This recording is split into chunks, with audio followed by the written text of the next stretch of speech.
Godrej properties இந்த company வந்து Q4 result announce பண்ணியிருக்காங்க. இவங்க வந்து ஒரு ஷேருக்கு வந்து ₹10 டிவிடெண்ட் அனௌன்ஸ் பண்ணியிருக்காங்க.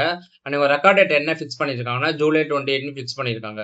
அண்ட் அடுத்த கம்பெனி பார்த்தீங்கன்னா, டாடா டெக்னாலஜிஸ். இவங்களுமே Q4 ரிசல்ட் அனௌன்ஸ் பண்ணியிருந்தாங்க. ஒரு ஷேருக்கு டிவிடெண்டா என்ன அனௌன்ஸ் பண்ணியிருக்காங்கன்னா, ₹8.35 அனௌன்ஸ் பண்ணியிருக்காங்க.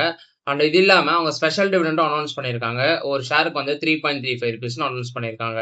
அண்ட் அடுத்த கம்பெனி பார்ப்போம். அடுத்த கம்பெனி எக்ஸைட் இண்டஸ்ட்ரீஸ். இவங்களுமே Q4 ரிசல்ட் அனௌன்ஸ் பண்ணியிருந்தாங்க. அண்ட் டிவிடெண்ட் அனௌன்ஸ் பண்ணியிருக்காங்க. ஒரு ஷேருக்கு வந்து ₹2ன்னு.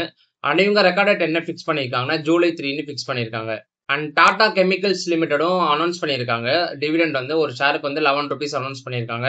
ஆனா அவங்க இன்ன வரைக்கும் எந்த ரெக்கார்ட் டேட்டும் அனௌன்ஸ் பண்ணல. ரெக்கார்ட் டேட் வந்தோனே நான் உங்களுக்கு இன்ஃபார்ம் பண்றேன். அடுத்து பார்த்தீங்கன்னா, ஜோதி லேப்ஸ். இவங்களுமே Q4 ரிசல்ட் அனௌன்ஸ் பண்ணியிருக்காங்க.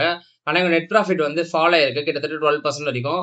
அண்ட் இவங்க டிவிடெண்டும் அனௌன்ஸ் பண்ணியிருக்காங்க. ஒரு ஷேருக்கு வந்து 3.50ன்னு அனௌன்ஸ் பண்ணியிருக்காங்க. இந்த வீடியோல சொன்னது எல்லாமே வந்து ஒரு எஜுகேஷனல் பர்பஸ்க்காக மட்டும் தான். நான் வெறும் இன்ஃபர்மேஷன் மட்டும் தான் ஷேர் பண்ணியிருக்கேன். அப்படி நீங்க இன்வெஸ்ட் பண்றதா இருந்தா உங்க ஃபினான்ஷியல் அட்வைசரை கன்சல்ட் பண்ணிட்டு இன்வெஸ்ட் பண்ணுங்க. I am not a SEBI registered person.